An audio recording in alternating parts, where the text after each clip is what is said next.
The show starts in 3, 2, 1. There goes that man's jock strap. Oh my God, did you see that? America's team? Yeah, right. Oh, baby, it's a big day in sports. There's nothing like battling it out with your teammates all season long to go win a championship. Green Bay's got it this year. Huge move for them. I think it's going to be a game changer. We have a lot to talk about this busy week in the sports world. Welcome to the In a League of Their Own podcast. The In a League of Their Own podcast is brought to you by Golf Kicks. Screw your shoes. By Canadips. Rep Sports. By Smooth My Balls. And by Streamer Loot. Check out the In a League of Their Own merch line today. Welcome to the show. Let's see what Austin and Collin are diving into today. Yeah, excited that the Olympics are finally underway this weekend. Get to watch USA basketball on Sunday, see how that opener goes. We'll get more into that in a little bit here. Going over to the NFL, what's the latest over there? To me personally, I'm going to start with what I think is the biggest news, and that is DeAndre Hopkins coming out and saying how he never thought that putting his team in a position to lose all because he doesn't want to get a vaccine. It's kind of like bullshit, basically. And he later deleted that tweet, so it was removed from the internet. But there's like a lot stirring. I've been listening to a lot of people talking about this. There's still two teams that are still nowhere near 50% vaccinated. There's still a handful of big time players that are refusing to get the vaccine. And then the NFL cracking down and basically stating if anybody gets COVID and you have to miss games or whatever, it's going to be an automatic forfeit and it's not going to be rescheduled or anything. So I feel like this is kind of a cheap shot almost by the NFL forcing these players now to basically have to get the vaccine or almost be willing to take a loss if for whatever reason something were to happen. But then that's what I don't get, though. Even if you get vaccinated, you can still get COVID and still have to miss time. So is that still a forfeiture if you've gotten the vaccine and then you still have to miss time and they can't reschedule? So I feel like the NFL just doesn't even really know what they're doing at this point. I feel like they're just trying to get everybody vaccinated and kind of go as it goes. But yeah, it doesn't make any sense. No, it's definitely a big power move by the NFL to try to take more control of the players yet again. It seems like kind of this offseason that the tables have kind of turned the players' way with players like Rodgers, like Stephon Gilmore, Russell Wilson, kind of some of these big name guys kind of taking control of their own destiny in a way of kind of speaking out on how they feel about things. Seems like this is kind of a power move for the NFL to kind of get that control back. And yeah, like you're saying, whether you're vaccinated or not, it seems like that does by the current rules, it wouldn't matter because it says if there are so many positive tests, a team will be forced to forfeit. And like you said, there's been plenty of athletes, plenty of people who are vaccinated that still get COVID, test positive. So whether you have the vaccine or not, you're in danger of hurting your team. So I can see how D-Hop is kind of taking this on the chin as kind of the NFL targeting players like him who haven't got vaccinated, basically by saying, well, if your team's forced to forfeit, everybody's going to turn and point their finger to the non-vaccinated players. But go look at the statistics. I guarantee not every single person who tests positive is going to be unvaccinated. So I could see where the NFL is coming from, again, trying to take control of this, but D-Hop kind of people's rights. Yeah, and D-Hop kind of exposed that right away and then obviously realized that he's going to have kind of the wrath of the NFL come down on him if he had allowed that tweet to stay out and get traction and more players comment on it and get behind it and stuff. So, I mean, I would have loved to see him keep it up there because it'd be nice to see kind of a player's revolution start behind that if enough guys got behind him and said this is bullshit. But the NFL probably told him to take it down or you're going to get fined. Yeah, or the team. Yeah, it was like, hey, if this stays up and this happens, you're going to get a fine. So he's like, yeah, whatever, I'll take it down then. But because you can't say nothing controversial about the NFL's as far as like rules that they make openly, at least. Yeah. Unless you really want to put your job in jeopardy. Yeah. And then going back quick to a name that I just mentioned a minute ago, Stephon Gilmore. After questions of him holding out for the season, he reports to team's training camp today. So looks like he's at least going to try to stick it out, try to at least do some talks. I could see him kind of being in a very similar boat as Rodgers, where fine, I'll come back, play one more year, so long as you give me unrestricted rights next year to be able to walk and go where I want to. So we'll see how that goes. But yeah, that's kind of where that's at. Yeah, a little bit more on that as well. I have heard through some of the media and stuff that I've listened to, and a local guy out there, he said that the reason that Gilmore showed up is because the Patriots, they've got some working behind the scenes where they're going to be moving him. And in order for them to move him, I guess one of the requirements was that he had to come back and participate. He's got to be there until they can find a place to move him. Like, he can't just say, fuck you guys, move me. Yeah. He's at least got to show up and do his work, and then they're going to move him. So Yeah. Well, by that's showing going to up be a too, big guy. That's going to be a big guy that's going to be available out there. He's a very good corner. yeah. Well, by showing up too, that may if he just didn't show up whatsoever, he probably technically isn't put on the roster then, because it's like he's a no-show for the roster. So that makes sense to where, all right, if you want us to move you, you have to continue to be a player on our roster, involved in activities, so that we can eventually move you. So, I yeah. don't know what his contract is like. Yeah, I don't know either. It might have been I think that it was last year was talks of like an extension. So I'm sure it was just like the player option, like a final year player option is probably what he ended up doing. Let's see here, because in the NFL, the NBA is the only league with player options. That's the only one where the player can literally say, I want to stay or I'm going away. So this is his last season of his guaranteed contract.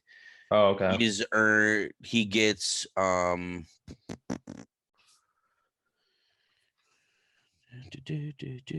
guaranteed money.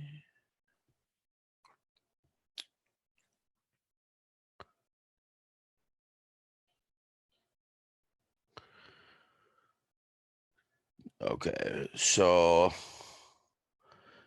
he gets $7 million guaranteed this season, with a $3.6 million from his signing bonus that he also gets when he originally signed. Then being on the roster, he gets an additional $411,000. Every game that he plays in, he gets $156,250 up to $2.5 million. And then if he wins the Defensive Player of the Year this season, he gets $2 million additional. But yeah, this is the last season of his contract, basically. Okay. And if he wouldn't have showed up, he would have costed the Patriots $16 million in dead cap space. So he would have fucked it. Basically, they would have been fucked if he wouldn't have showed up. But yeah, he's a free agent after the season, unsigned free agent, so he's not protected or anything like that. So, and he's 31 years old this season. He'll be 32 next year. So, I don't know. He's still, I mean, I wouldn't say he's the youngest guy in the league anymore, but he can still play, he's still a dominant cornerback out there. Yeah, that's kind of interesting, I guess, situation with that deal. And then right before we went live here, I saw breaking news within the Packers organization that long-term negotiations between Davante Adams and the Packers have stalled this morning, as the front office is now going to be under more heat, dealing with now the drama with Adams and with Rodgers at the same time. So yeah, this is also another one of those moves.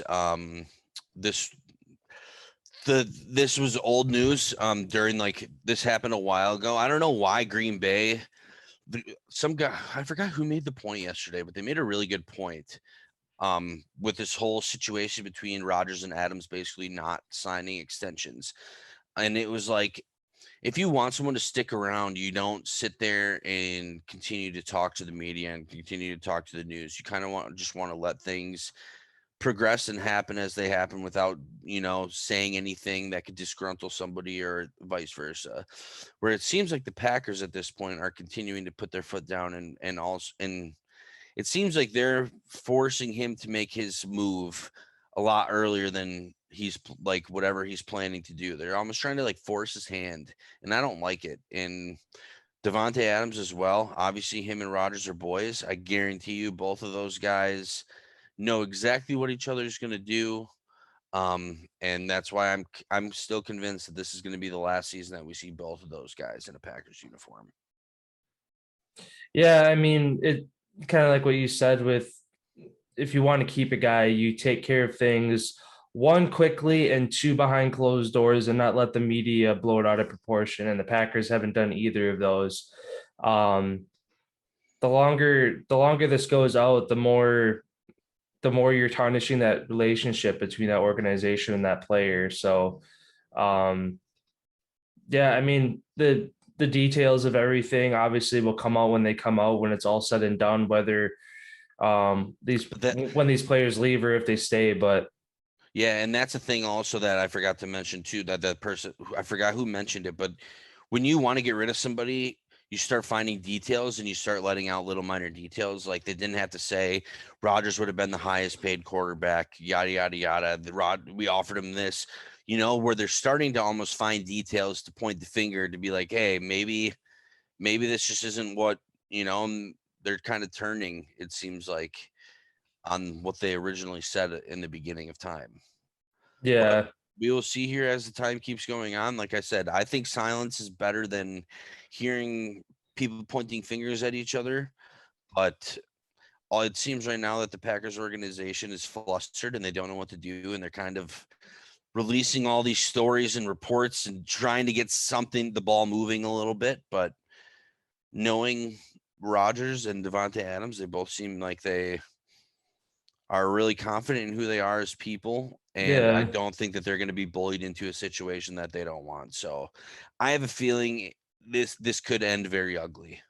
yeah, yeah. They both know their worth. They're both not going to settle for the Packers sliding something across the table and like, this is what we can offer you. And they know that damn well that that's not what they're worth. That's not what the Packers could offer or can offer them. So, yeah, it is going to end ugly. At this point, it's going to end ugly with this being this close to the season and having your two most important guys on your offense and on your Not team as a wanting to be whole there. not wanting to be there. That changes the whole culture of that team, where you start to get more and more guys on board. I want out, and guys starting to find a voice for themselves. Some of the younger players basically going to be throwing the whole organization under the bus.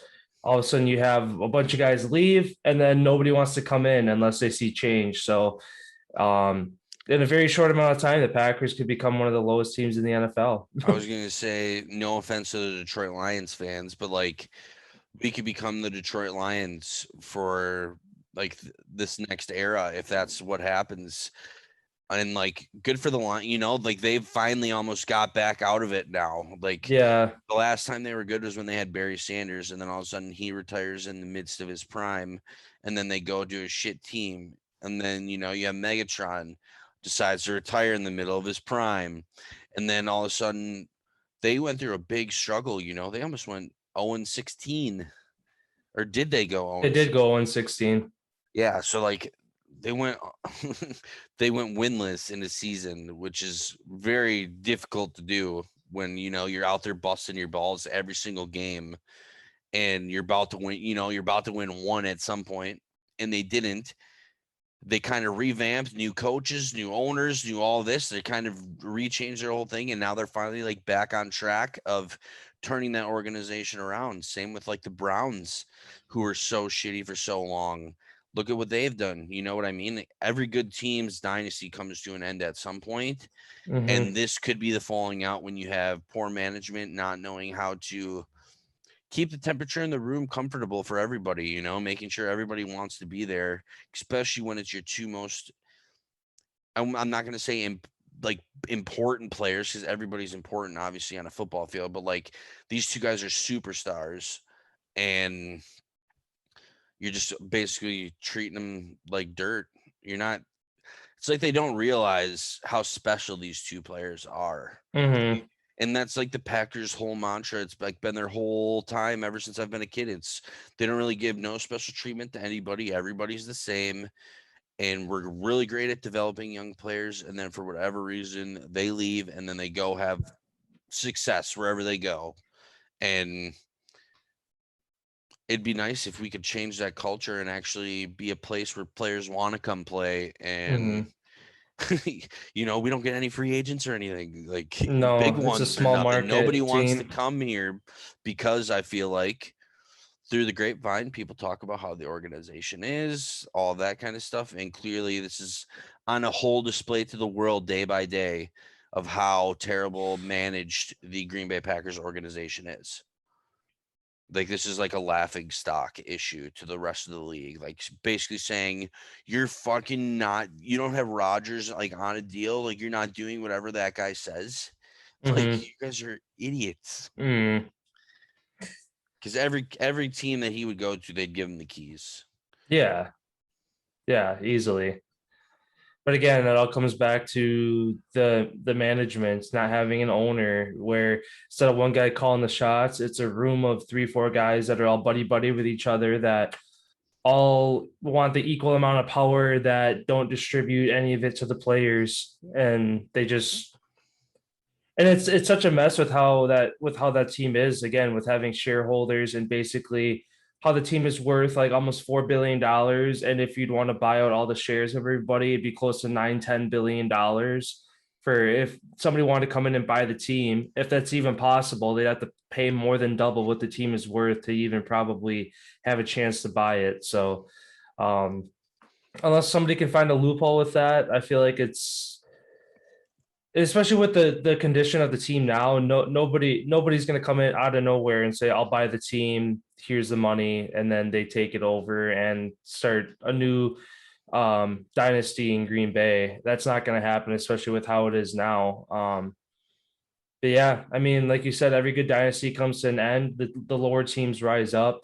Again, like the Dolphins and Jags, those are two other teams. The Jets are kind of back on the right track. And it's kind of over time, teams kind of take their lulls where they go up and down. This is, in this case, the Packers are forcing the lull on themselves. It's not just a matter of time where all your good players retire or leave, or a coach retires or leaves. It's all your own doing in literally 1 to 2 years time, that you're just making your team go off a cliff. Yeah, it's going to be ugly. There's only a few short weeks until the preseason starts, and a little over a month till week 1. So they have a very short amount of time to figure out something that they're not going to be able to figure out in that time frame. So,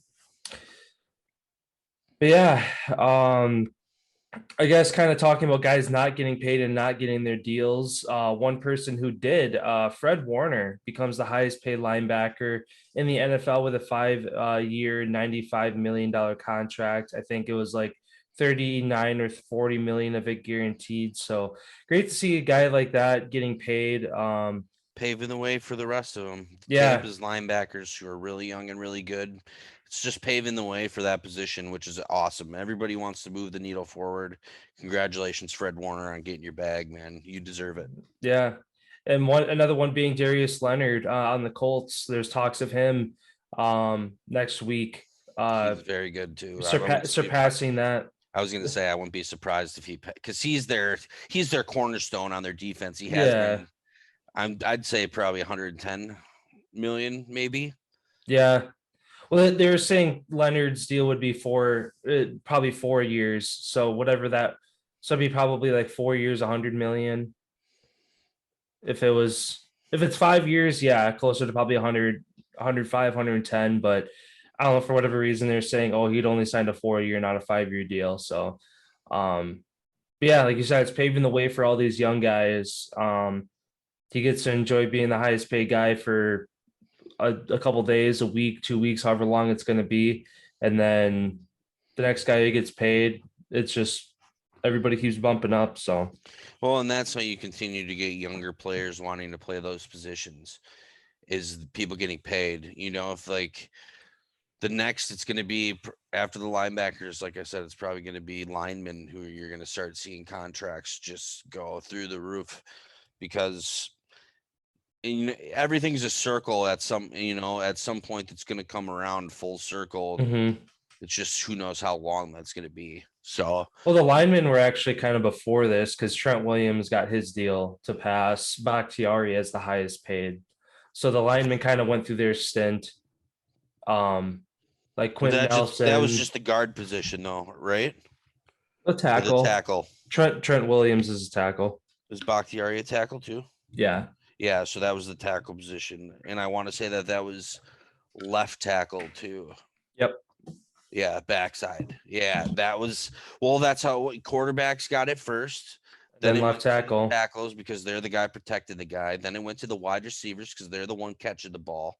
And now it's going to the linebackers, the guys who are it kind of went to the tight ends because Kittle and them and Kelsey, they got paid massive deals.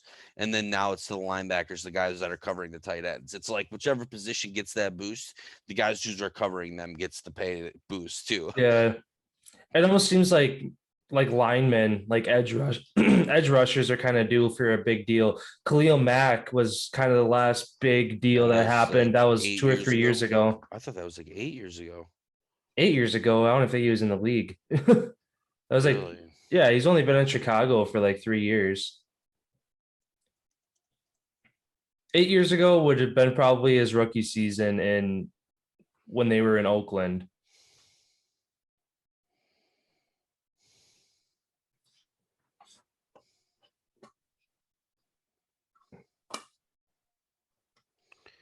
So when did he get his big payday?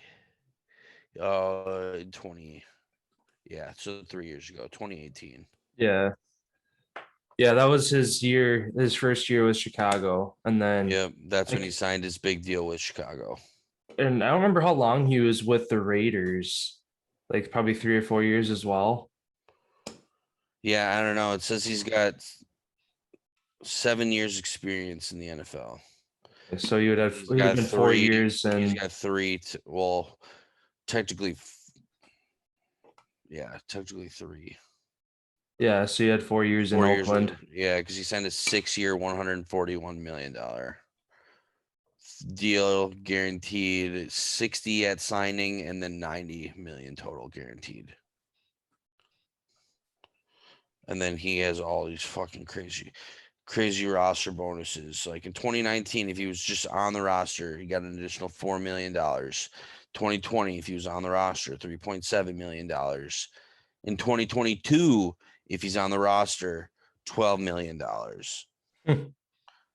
It's just insane. And then per game, he gets paid extra bonus, $11,000. Like the way that he set up his contract, he raked in the cash, dude. Yeah. Yeah, I mean, I'm trying to think what positions would be next. I mean, if it's been 3 years since he's got that deal, it's probably going to be back to the edge rushers. But the edge rushers aren't as good anymore, dude. There's not as pivotal of a position as they used to be because the rules changed. I think they're more getting hit. I don't think the quarterback getting hit numbers are down total. I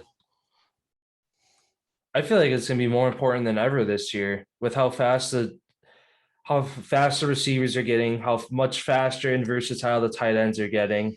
That just means the quicker decision making of all the receivers. The edge rush position is going to be that much more important to where they got to get there faster to affect the quarterback now. Yeah, for some reason, just how quick the quarterbacks throw the ball. I just feel like the edge rush position is kind of being like phased out almost. Like it was such a huge deal back then, getting a huge edge rusher. That was like the biggest deal.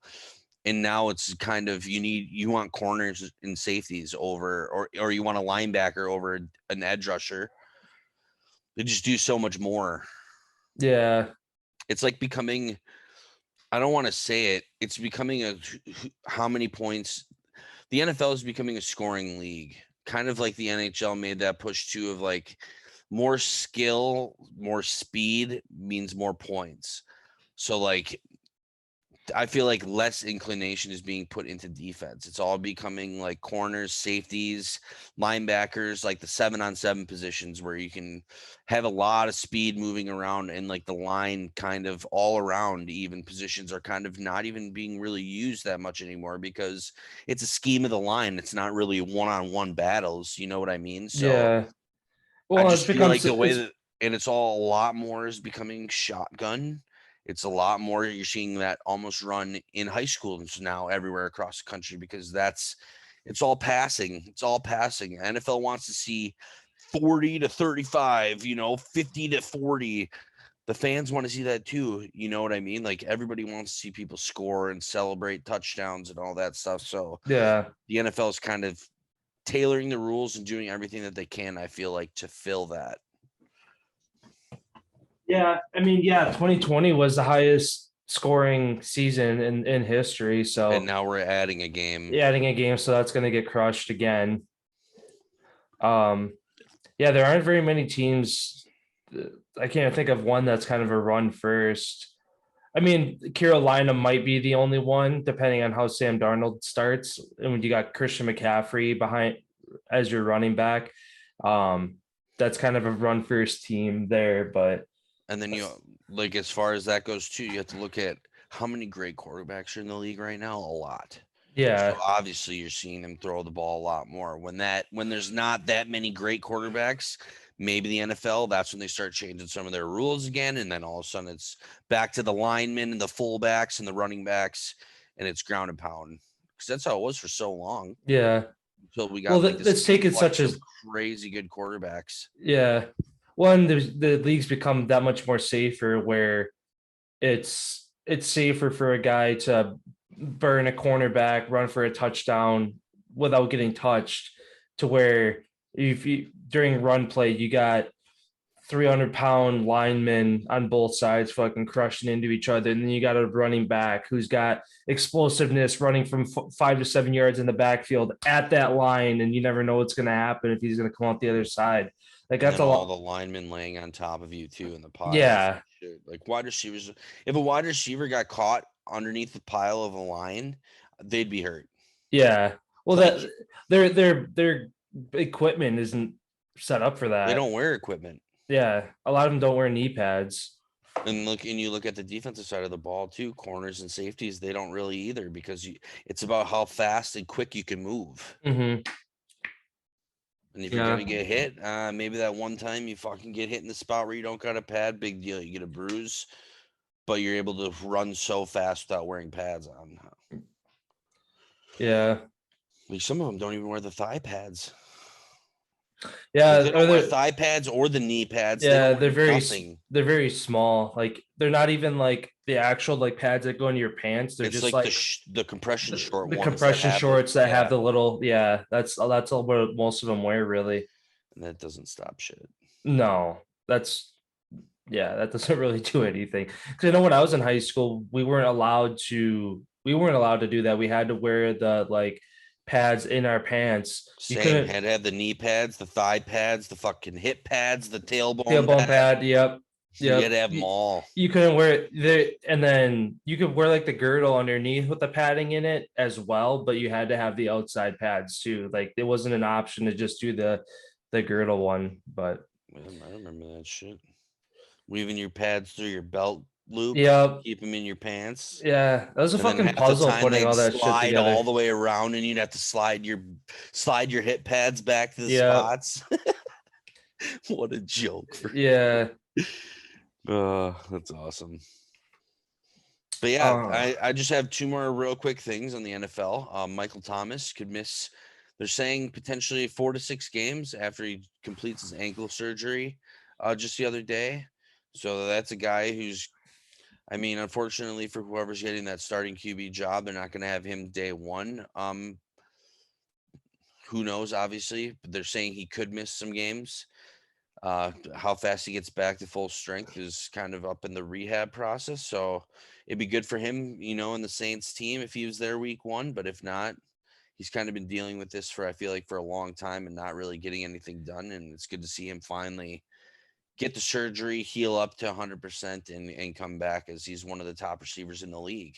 Yeah, it doesn't make it. What doesn't make sense, it says the end of June he got his surgery. Why he waited that long to get the surgery? You think the Saints were out in end of January, so you think February he would have had that surgery done to where he could be running routes again, like at Maybe this he time. didn't know if he wanted to play since Drew hung it up. Yeah, that I guess I didn't think of that, but yeah, you're waiting to the end of June, you're having a surgery that you're going to be out for a couple months. Like, you're not setting yourself up for Oh, coming back to start the season if you're waiting that long. sounds like a guy that just wants to skip some OTAs and training camp. Yeah, that could be too. Because the Saints, they probably don't give a shit what he does. As long as he shows up and plays, they probably let him do whatever they want, whatever he Yeah, wants. So pretty much. it's like, yeah, I'll schedule this right up to the last date that I possibly can to get back in time for the beginning of the season. But I just don't want to do any training camp or mini camp or none of that stuff. And it's like, okay. Yeah. And then the last thing that I had was Michael Kendricks, linebacker, former linebacker of the Seattle Seahawks. He was sentenced to 1 day in jail and 3 years probation after claiming guilty to an insider trading case back in 2018. He wants to rejoin the NFL. He says that he's been staying in shape. He wants to be a linebacker or wants to play a key role for a team on defense. So it's going to be interesting to see if anybody rolls the dice and picks him up, as he was a hell of a linebacker when he played. Yeah, I mean, it'd be a good move for anybody to kind of have that kind of again, that leadership role. It's rare to see those guys that stick in the league for that long. So long as they stay healthy and can, like, in a lot of cases, you bring a guy like that on your team, not because you're expecting him to lead the team in tackles and be out there for 100% of snaps on the field. You look to bring that guys like that in just for a leadership role, for that charisma in the locker room in a lot of cases nowadays. Well, and he hasn't played the last 2 seasons, so he's probably super healthy, not taking all the blows on the body that he would have taken if he would have been playing. So he's probably in better shape potentially now than he's ever been in his entire life. Yeah, probably. Kind of, I guess, sticking with the linebacker position, one of the last points I have here is just within the hour, the Dolphins have signed linebacker Shaquem Griffin to a 1-year deal. He was previously with his brother in Seattle. So again, one of those feel-good stories of his journey to the NFL. For those who don't know, with him missing one hand from birth, and still being a professional athlete at the highest level. So shout out to him for getting his deal there. Again, another 1-year deal. Everybody's going to be getting their payday next year. Yeah, and some more breaking news that just came out. Rick Dennison is now out as Minnesota Vikings assistant coach after refusing COVID-19 vaccine. So looks like this is a guy who's willing to lose his job for not getting the vaccine. And holy shit, I can't believe it. It's already starting now. So what, the NFL gave him the boot, or the Vikings gave him the boot? I'm looking right now because it literally just.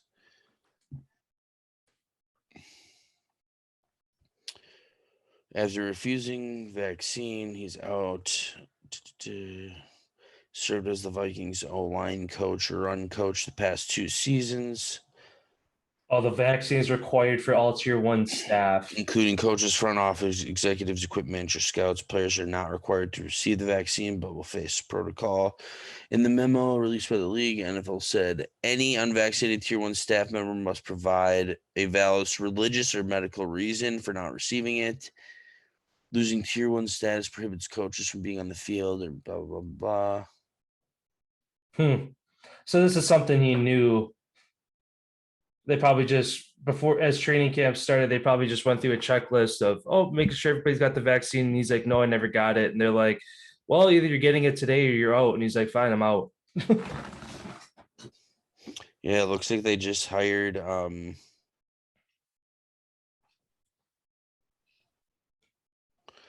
Phil Rauscher has been promoted from O-line coach to fill the position, and they hired Ben Steele, who's the Auburn's special teams analyst in 2019. So, yeah, looks like here's the first ousting, and I bet there will be plenty more to come by the time the season starts. Yeah, especially if, like I said, if this is kind of like a checklist for teams reporting to training camp of seeing who's got the vaccine and making sure everybody's to the NFL standards, where you're gonna have more coaches show up that didn't get it, and then they're gonna be out too. So yeah, it's gonna be a mess, that's for sure.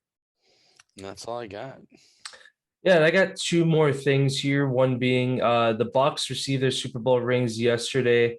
Um, Again, year after year, it seems that whoever puts them together, I can't remember if it's Jostens or what ring company does it, but it seems like they one up it every single year. And this year is the first removable top. And on the inside, it has like a replica of Raymond James Stadium and all the scores of the playoffs from the season. And then it's kind of cool reading of all the different sides, four diamonds to represent this, 31 diamonds to represent this, yada, yada, yada.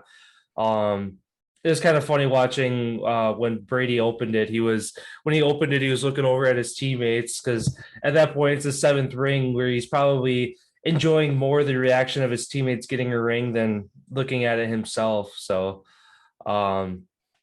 yeah, and then the last point for today, kind of ending on some sad news. We had talked about earlier this week of Jets assistant coach Greg Knapp being struck by a car while riding a bike in California earlier this week, and he had passed away either last night or this morning due to his injuries. Yes, so last night, unfortunately.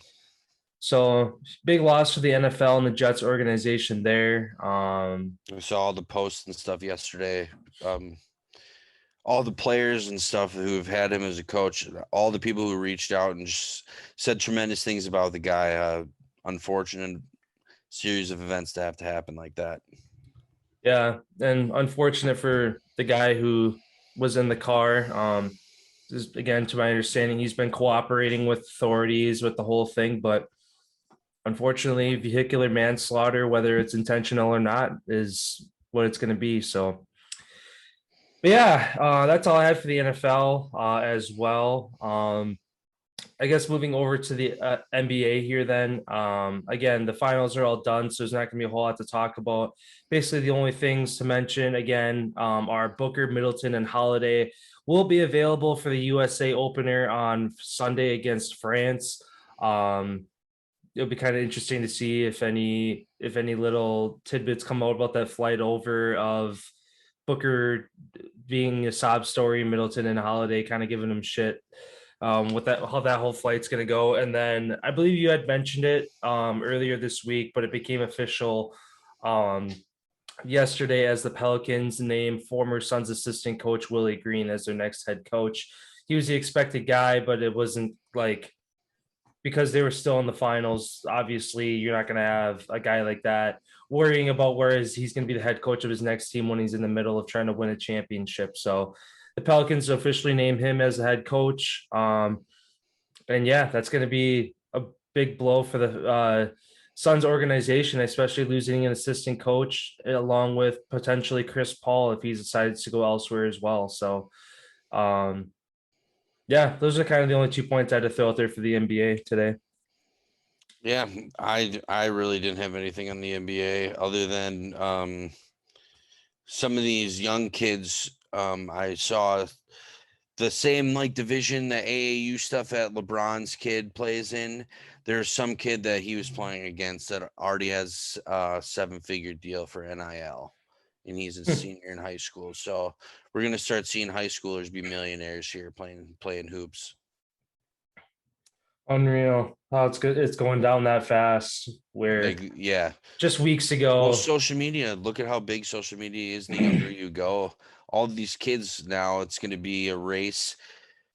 And I guess I could touch on that a little bit later too, as far as Texas and Oklahoma wanting to leave the Big 12 and join the SEC. And I believe that they're going to get full approval. I think it's going to go through this weekend by what I've heard. and this is basically terrible for all college sports. As it's going to be, there's going to be, we talked about this before. It's going to become one super league or two super leagues, and it's going to be football, basketball, and that's going to be it. And there's only going to be a handful of schools in it too. It's not going to be every school, which is terrible because like the Big Ten is so competitive for so many sports, and now the SEC is going to become a huge fucking super thing, and they're going to take all the recruits and all the money and all, and it's not right. Yeah, I mean, with those two teams leaving, it's basically going to dissolve the Big 12. I mean, when you think of the Big 12, it's of the 10 teams left of the Power Five conference, the Power Five conferences. The Big 12 is probably the last one that comes to mind when you're listing them off behind the ACC. The ACC, yeah, but the ACC is good at basketball. Yeah, but then, but yeah, when you think of Big 12, first two teams you think of Texas, Oklahoma, and if both of those teams leave, I actually think the Big 12 is kind of like the Big 10, where there's more than, because they have a Big 10 East and a West. I think there's actually like 16 or 18 teams. Yeah, because we had all these teams join our conference because all these other conferences folded. Yeah, we had Maryland join. There was a handful of schools that we had join the conferences, and then they split it by location. Mm-hmm. I don't know. They should just go back to how they were back in the day. Yeah, especially now that they're expanding the college playoff to 12 teams. Mm-hmm. Why don't they make it, or just strip the fucking divisions and just play the teams? Don't make it conferences. Yeah, I don't know how they do that, but yeah, it definitely needs to get back to more. Do it by like school population, how much money you have, because like you could easily, instead of having Clemson, Alabama playing each other every single year for the national championship, if they're in the same conference, only one of those teams is going to make it to the finals. Yeah, where they're going to be, all the best teams are going to be playing the best teams all season long to find out who really is the best team, and not have a Clemson who plays maybe 2 tough games a season, fucking shit stomp everybody. And you know what I mean? Like, it's not fair compared to, like, look at the Big Ten. They play all those games are pretty much tough games. Yeah. Because like the fans and all that stuff. Same with the SEC when you have like Alabama, Auburn, and all the, like, when the fans are really in it. And I feel like bringing those top teams to play each other would just create so much more revenue for college football, because you're going to sell out, those are going to be the most televised watched games, because they're already more watched than NFL games, which is surprising. But also there's hundreds more colleges than there are NFL teams. Right. But yeah, it's going to be interesting. Basically, and that was one thing that was interesting too that I never realized until I read about it, is that there's like to watch 24/7 around the clock coverage. There's the SEC network, the ACC network, the Big 10 network. The Big 12 does not have a news network that covers that conference. So again, that's bringing that much less attention to it. All the people that want to make money want to get out of there because, now that there is money involved. Yeah, it's all about the money now.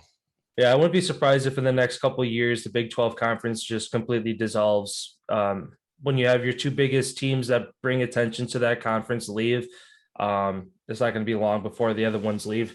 Probably like the Pac-12, because the Big 12 is a lot like of like South and West kind of teams, and that's kind of the Pac-12 as well. So I'm sure the Pac-12 would be, I guess, happy to see that the Big 12 dissolves and take a handful of teams in as well.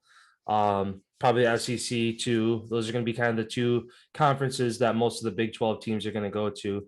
Maybe the Big 10 as well. I guess I don't know the exact location of all the schools, but because they try to keep it same time zone.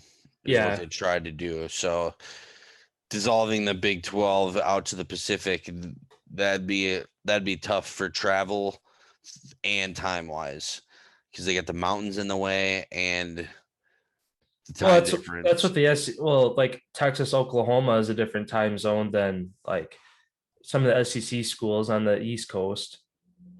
So that's going to be a time zone difference too. Yeah. I mean, so long as they keep it within one time zone, that makes sense. Like, obviously, if But like you I have said, like, it is the SEC. It's the best college conference, in the yeah, world so they can do whatever they want. yeah, exactly. Because like the Big Ten even has the hour difference. Play in Michigan. Yeah, exactly. Um, yeah, that's yeah. I had the NCAA thing down kind of towards the end of the day, but that we're kind of tying it in that way. So, I'll jump over to the MLB here then for a couple points. Kind of an interesting thing that the MLB is doing is they're set to be testing an electronic device that will allow catchers to give signals to their pitcher. They're going to be testing it in either single A or double A games. Supposedly, this is going to quicken the pace of play and help rid of sign stealing from opposing teams. So, how exactly this device is, what it's going to do, or how, I haven't seen any like demonstrations of it of how it's going to work. But yeah, anytime you bring an electronic device into a game that relies on human error, you're ruining the game. So, um, I mean, if teams want to sign steal, look at the Astros. You're going to deal with Change the that for the fucking rest of your life. signs. Yeah, change your signs or let the other team be getting shit on for the next handful of years for cheating. So, yeah, That you always was shouldn't. a part of baseball. I always miss that. Standing on second base and you're squinting in there to try to see what they're calling, and then you're yelling it to the batter what they're throwing. It's like that's a part of the game. Yeah, As a catcher, you got to hide that, and as a pitcher, you got to figure out if they're getting on your shit. well, in the MLB, it's so complicated how they fucking their signs they're giving are like 5 to 10 seconds long sometimes, to where That's part of the game, though. you don't. And a lot of it's like, well, that's what I'm saying is you don't see that anymore, to where like you're on base looking at what the catcher's doing. Half of the signs could be fake signs, to where like it's like, oh, it's gonna be a fastball inside and up, like, but the catcher threw in a couple fake signs in there, so it's actually a curveball or something. So Well, you don't. right. And there's signs that they're giving to the pitcher's location as well. It's not just the pitch, it's the Yeah. location as well. Because half the times they'll line up in a certain spot and the pitch is going somewhere completely different. Mhm. So it's all mind games, It's all mind games. And why Yeah. take that out of the game? I feel like that's, like you said, adding electronics to a game where it's relied on human error is ruining the sport. Yeah. Yeah, moving on to the next point here then. The Cleveland Indians are changing their name from Indians to Guardians, starting with the 2022 season. So About time. I guess Redskins take notes. Don't know why it's taking you umpteen million years to figure out a name, but the Indians figured it out in a shorter amount of time than you did. So the Brewers start their weekend series with the White Sox tonight in Milwaukee. Again, still hold, I believe, a 6.5 or 7 game lead in the Central. So they're still doing good there. The Yankees throw a game last night, with the relief pitcher throwing 4 wild pitches in the 10th inning, which allows a Red Sox rally and a 5-4 win. And then the last point for today, in the AL Central, the Detroit Tigers are figuring things out as they are now riding a 7-game win streak into this weekend. They still sit 12 games back in the division. But again, baseball is a long season and anything can happen so long as they keep winning games. So, yeah, the Tigers have been kind of an irrelevant team, but they're finding a way to win as of late. So just wanted to mention that. And they just lost one of their starting pitchers the other week for Tommy John for the season. Oh, yeah. Who was that again? Turnbull. Was it Turnbull? Oh, Turnbull? Yeah, I think it was him. Okay. I think now that you mention it, I think I remember seeing something about that. Yeah, that's all I had for baseball. Heading over to hockey here then. What's going on over there? Well, the NHL expansion draft happened the other night. Seattle has announced their roster. Pretty solid roster. They took a lot of younger players when they were expected to take a lot of old veterans that had a lot of money. Obviously, in a sport where salary cap is plays a big part of your thing, a lot of these teams kind of set themselves up to where they had their superstars who are on high-paying contracts that Seattle wasn't going to take because that's a huge chunk load of their salary cap that they're going to have to give up. So I'm going to say not as successful as a draft that Vegas had in their inaugural draft. However, who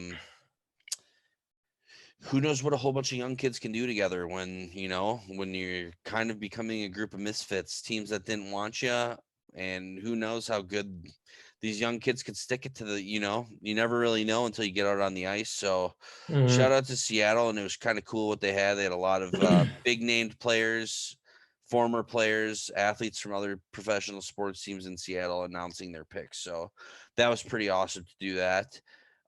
Montreal Canadiens captain defenseman Shea Weber is out the entire next season due to injuries, and his career may be over.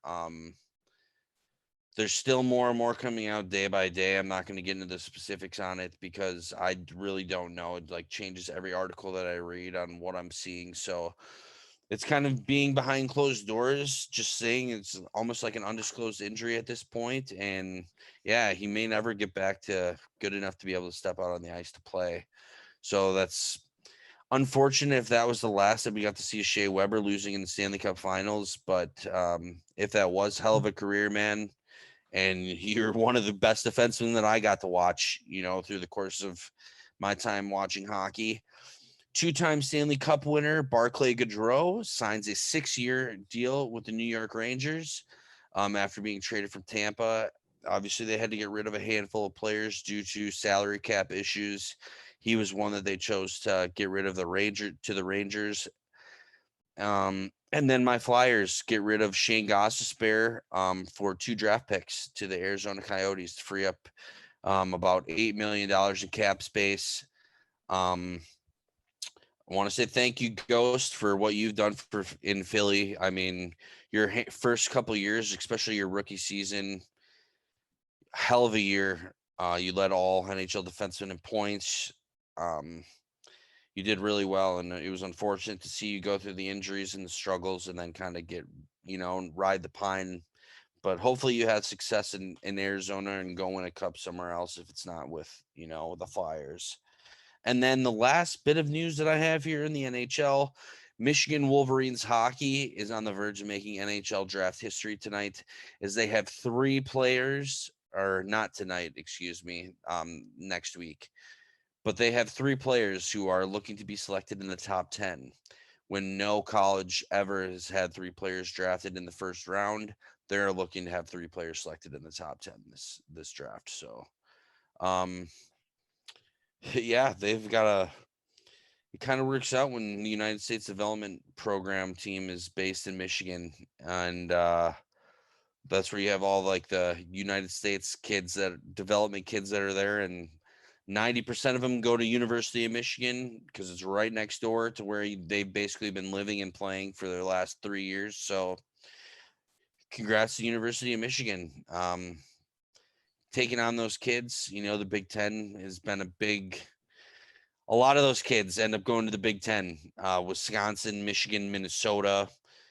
You have a couple that go out east and play, Boston College, BU. But other than that, the Big Ten is a huge hockey hotbed for men's and women's top hockey players in the country coming out of high school and going into college. So glad to see the Big Ten being a big factory of hockey players, and hopefully these kids have successful careers going forward and in the future. And that's kind of all I had. There's really not, seasons are over. So many trades and stuff. I'm not going to bore you guys to death with all that stuff. So just wanted to touch on a handful of quick little things there. And yeah, let's send it over to you here. Sounds good. Then yeah, wrapping things up here for today. Again, Friday being our Feel Good Friday segment. I'll start things off with you. What is your story for this week?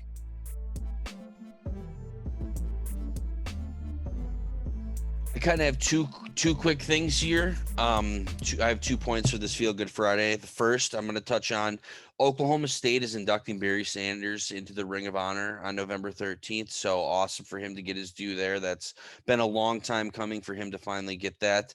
And then my main point was the Milwaukee Bucks winning the NBA championship and having the huge, the Deer District out there partying along and everything going on. And then the parade yesterday.